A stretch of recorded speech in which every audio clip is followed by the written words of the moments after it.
আসসালামু আলাইকুম। Welcome to Nilmon blog. চলে এসেছি নতুন একটি ব্লগ নিয়ে। কেউ ১ সেকেন্ড আগেও বলতে পারে না ১ মিনিট পরে তার জীবনে কি ঘটবে। সকাল থেকেই স্বাভাবিক ছিল। ঘরদুয়ার ইরফানের বিয়ে থেকে এসে সবকিছু এলোমেলো।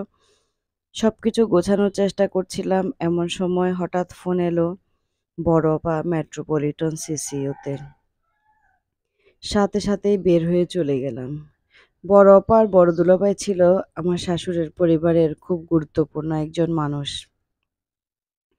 আম্মা মারা যাওয়ার পর বড় আপা, বড় দুলাভাই আমার পুরো শাশুড়ির পরিবারটাকেই আগলে রেখেছিল। বড় আপার অসুস্থতার খবর শুনে কেমন যেন বুকের ভেতরটা মুচড়ে উঠল।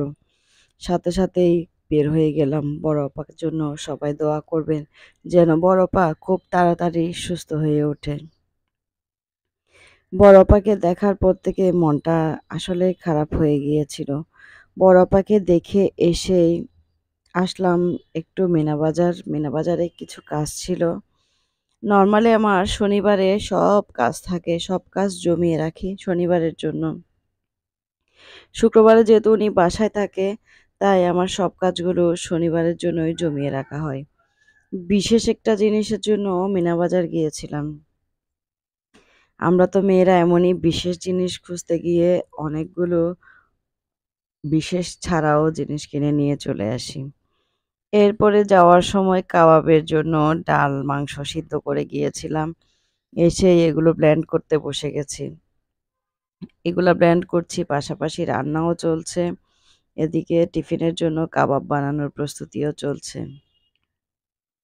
কাবাব বানাতে বানাতে হাসপাতাল থেকে ফোন এসেছে, হাসপাতালে ভাত দিতে হবে, ওরা বাসায় এসে খাবে।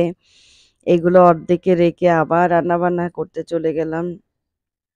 দুপুরে প্রায় অনেকগুলো রান্না করেছি।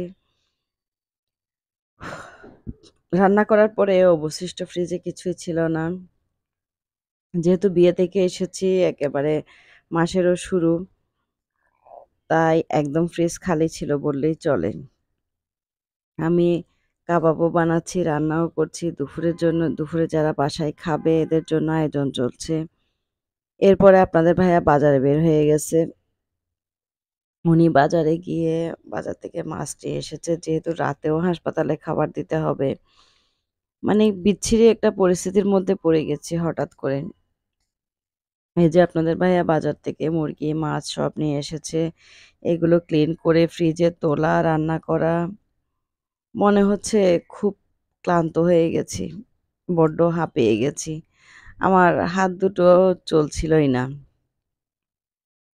কিন্তু আমার মা তো আমাকে হেরে যেতে শিখায়নি। আমাদের অনেক দায়িত্ব, আমাদের সবকটা দায়িত্ব নিজেকেই পালন করতে হবে। আমি সবসময় চেষ্টা করি আমার উপর অর্পিত দায়িত্ব বা আমার উপর যে দায়িত্বটা আছে সেটা ভালোভাবে পালন করার। মেয়ে জামাই যেহেতু কাঁচা মাছ খায় না, ভেজে মাছ খায়। পরে ভেজে মেয়ে জামাইয়ের জন্য খুব যত্ন করে রান্না করে হাসপাতালে ভাত পাঠাচ্ছিলাম। কিন্তু রিজিকের মালিক তো ওই উপরওয়ালা। আমার মেয়ে জামাই রিজিকে খাবারগুলো পড়ল না। খুবই খারাপ লেগেছে আমার। তারপরে রান্না করে সবকিছু গুছিয়ে আপনাদের ভাইয়াকে হাসপাতালে পাঠিয়ে দিলাম। তারপরে বাসার যে থালবাটি যেগুলো আছে এগুলো পরিষ্কার করতে করতে রাতের ১২টা। তো এই ছিল আমার আজকের ব্লগ। সবাই ভালো থাকবেন।